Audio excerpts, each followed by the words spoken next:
The company hired to provide armed security officers for Alligator Alcatraz has been tied to countless allegations of human rights abuses, human trafficking, corruption, illegal weapons use, excessive force, and defrauding the government. Hi, I'm Kendall, and this is part 2 of my series, exposing the assholes who made Alligator Alcatraz happen. And you're going to want to stick around for this one because it is especially egregious. But first, a quick legal disclaimer since these assholes are very rich and, I assume, very litigious.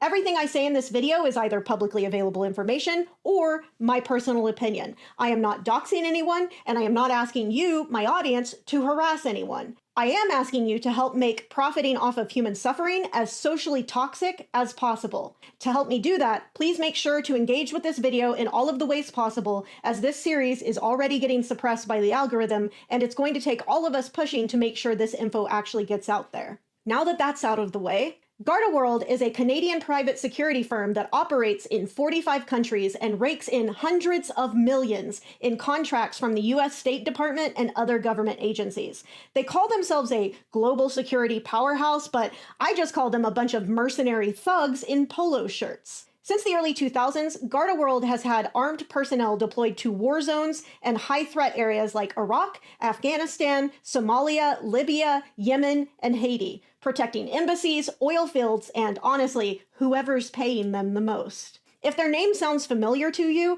it's likely due to their involvement in allegations of abuse and human rights violations of migrant children at the Fort Bliss detention camp in Texas, after a September of 2022 report by the then HHS Inspector General detailed the grossly inhumane condition as many as 10,000 unaccompanied children were being kept in under GardaWorld's watch. Now, I could list everything they've been accused of, but that would make this video an hour long. So here's the speedrun version of some of their worst international hits. In 2012, 2 GardaWorld contractors working in Afghanistan were detained on suspicion of smuggling after being found with an arsenal of unlicensed AK-47 assault rifles. In 2020, a former GardaWorld employee alleged the company had defrauded the federal government for 3 years by falsifying the training of nearly 100 guards and sending them to carry out assignments in Afghanistan without adequate training. In 2022, a former GardaWorld contractor from Uganda reported he was human trafficked by the company.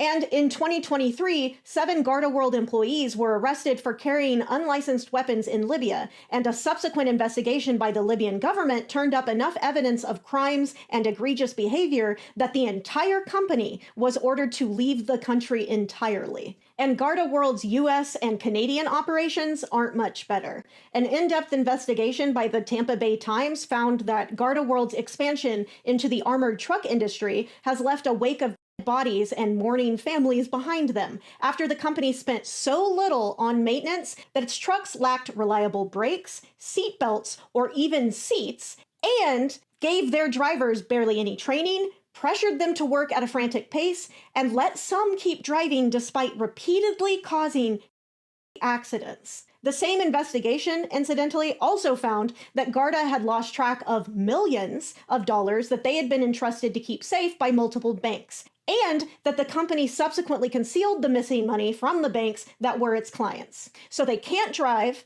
they can't secure money, and they definitely can't keep people safe. But sure, let's put them in charge of guarding a human rights disaster in the middle of the Florida Everglades. GardaWorld was founded by Stéphane Crétier, a Canadian billionaire who's been living it up in Dubai since 2010, because of course he has. And just like Carlos Duarte and Tina Vidal Duarte from my last video, Crétier has been working hard to launder his image with board seats at fancy nonprofit and arts organizations. One that really stuck out? He's affiliated with the Hirshhorn Museum and Sculpture Garden, which is a part of the Smithsonian. Yeah, you heard me right. The Smithsonian, as in funded by us, the American taxpayer.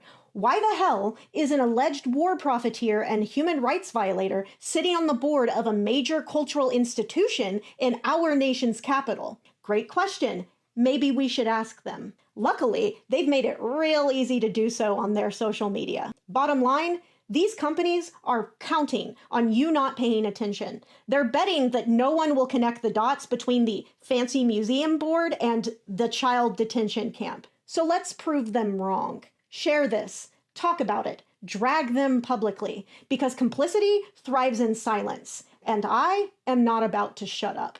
See y'all in the next video.